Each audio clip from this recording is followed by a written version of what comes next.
During our family game night, my brother laughed and said, "Let's make it interesting, truth or lie." His truth made my parents walk out and never look at him the same again. All right, here's mine. When I was 16, I stole $2,000 from Dad's office safe. The words hung in the air like smoke, heavy, dangerous. My brother Derek sat across from me at the coffee table, that cocky grin still plastered on his face, 32 years old, still acting like the golden child, still thinking he was untouchable. Mom gasped, hand flying to her mouth. "Derek," he held up his hand, casual, amused. "Wait, let me finish the story. I used that money to buy my first car, that Honda Civic everyone thought I'd saved up for from my summer job at the hardware store. Remember? You guys were so proud of me. Truth or lie?" The living room smelled like Mom's cinnamon candles and microwave popcorn. Monopoly boards spread across the coffee table between us. Dad had been winning. He always won at Monopoly. Always. Until now. Dad frowned, set down his dice slowly. "Lie, that's a lie. You worked all summer, I remember. You came home exhausted every night, did I?" Derek asked, still smiling. That same smile he'd used his whole life to get away with everything. Mom laughed nervously, high-pitched, uncomfortable. "Come on, Derek, this isn't funny. Tell us it's a lie." I stayed quiet, watching, waiting, heart pounding but face calm. "Your turn to guess, little brother," Derek said, looking directly at me now. Something in his eyes, challenge, confidence, certainty. I met his stare, didn't blink. "Truth." His smile faltered, just for a second. Barely noticeable, but I saw it. "What?" Mom's voice shook. "No, he's joking. He has to be joking. Can't lie in the game, Mom," Derek said, voice lighter now, trying to play it off. "Little brother got it right. I took the money, bought the Civic. You never even noticed it was gone, Dad. Never even checked." The room went cold. Actually cold, like someone had opened a window in December. Dad set down his dice with a sharp click against the wooden table. "You're joking. Tell me you're joking right now." "Nope." Derek leaned back, casual, too casual. "Changed the safe combination after, too. Been using it ever since when I need cash. Pretty convenient, actually." Mom's face went pale, completely white. "Since? You mean you've been stealing from us for couple times a year, maybe more. Hard to keep track after 16 years, you know? It all kind of blurs together." I should have felt shocked, should have felt surprised. I wasn't. I'd known for years. 2 years of watching, 2 years of documenting, 2 years of waiting for exactly this moment. Dad stood up, slowly, deliberately. "Get out." "What?" Derek laughed, nervous now. "Come on, Dad, it's just a game. I was making it interesting, like I said. Get out of my house." Mom was crying now, quietly, hands covering her face, shoulders shaking. Derek looked at me, really looked. Something clicked behind his eyes. Recognition, understanding. "You knew, didn't you? You knew before tonight." I didn't answer, just watched him. "Yeah," he nodded slowly. "Yeah, you knew. I saw you that time, 2 years ago, 3 in the morning, Christmas break. I was coming out of Dad's office and you were in the hallway. You saw me. You didn't say anything. Didn't tell them. Why didn't you tell them?" "Because I was waiting," I said quietly. His face changed, smile disappearing completely. "Waiting for what?" I pulled out my phone, set it on the table, right next to Mom's pile of Monopoly money, right in the center where everyone could see. "For you to confess in front of them." I pressed play. Derek's voice filled the room, crystal clear, unmistakable, coming from my phone speaker. "Easiest money I've ever made, man. The old man doesn't even check the books anymore. Hasn't checked in years. I could take 10 grand tomorrow and he wouldn't notice for months. Maybe never." Another voice. His friend Jake from college. "Doesn't that mess with your brother's inheritance, though? Like, aren't you stealing from him too?" Derek's laugh. Loud, careless, cruel. "Who cares? He's always been the boring one anyway, the responsible one. Let him work for his money like a normal person. I've got better things to do than slave away at some 9 to 5. The recording kept playing. 6 full minutes. Derek bragging about stealing from our parents, about how stupid they were, how gullible, how easy it was, how he'd been doing it since high school, how he'd stolen Mom's jewelry last year, her mother's necklace, and pawned it downtown. Told her she must have lost it somewhere. Probably fell off in a parking lot or something, Derek's voice said on the recording. She believed it, cried for a week. God, it was almost too easy. The room was silent, except for the recording. Mom wasn't crying anymore. She was staring at Derek with an expression I'd never seen on her face before. Something beyond hurt, beyond betrayal, something colder. Dad's hands were shaking, actually trembling, fists clenched at his sides. Derek looked at me, face red, eyes wide. "You recorded me? You secretly recorded me?" 8 months ago, I said calmly. "At that barbecue at your place. Remember? 4th of July. You got drunk, got careless, started bragging to Jake in the garage while everyone else was watching fireworks. I was coming back from the bathroom, heard you through the window, started recording. You've been sitting on this for 8 months? I was waiting for the right moment. You manipulated me into confessing. No, you confessed on your own.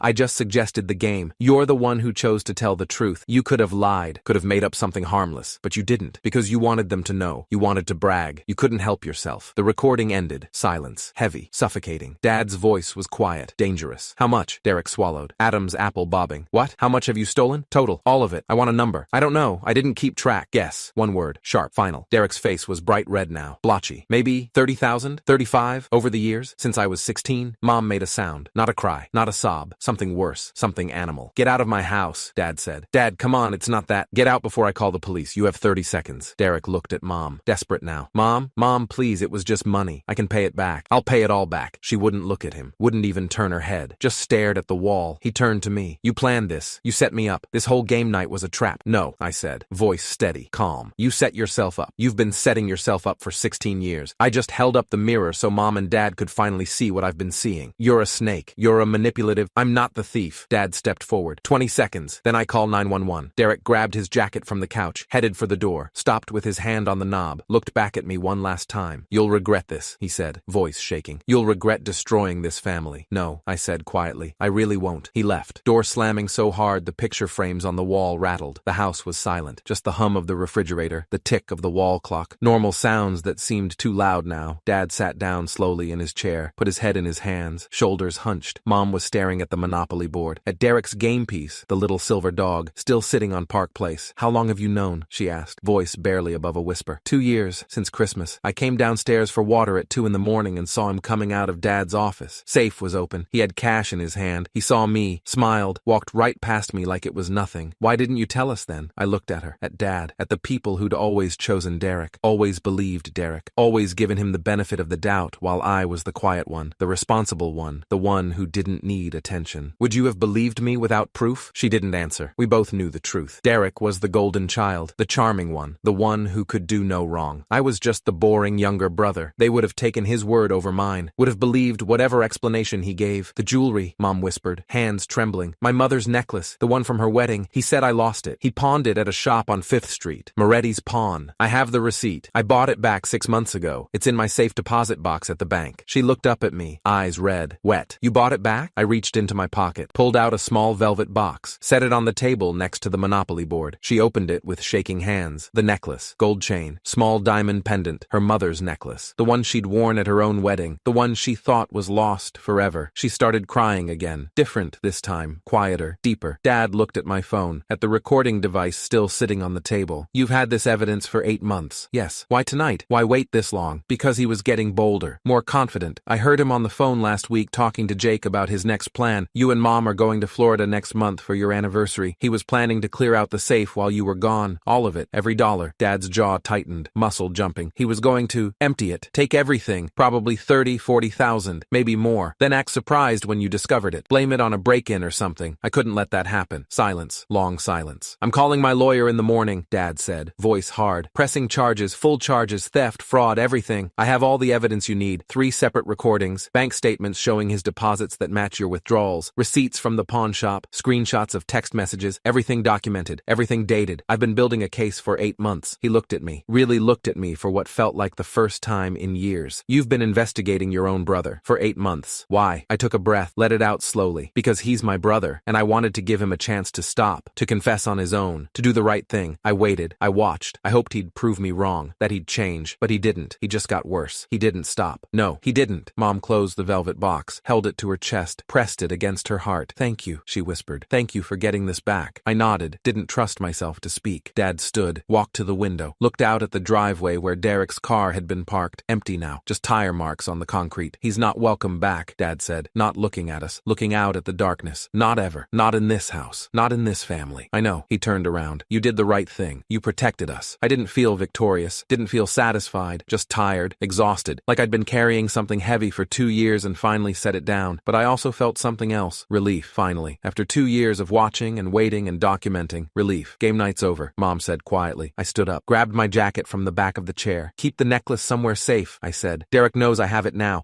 He might try to. He won't get the chance, Dad said, voice hard. Restraining order first thing Monday morning. I walked to the door, hand on the knob. Dad's voice stopped me. Son, I turned around. I'm sorry we didn't see it sooner. I'm sorry we didn't believe you would tell us the truth if we'd just asked. I looked at him, at Mom still clutching the necklace, at the broken Monopoly game on the table, at the life we'd had that was never coming back. You see it now, I said. That's what matters. And I walked out into the night.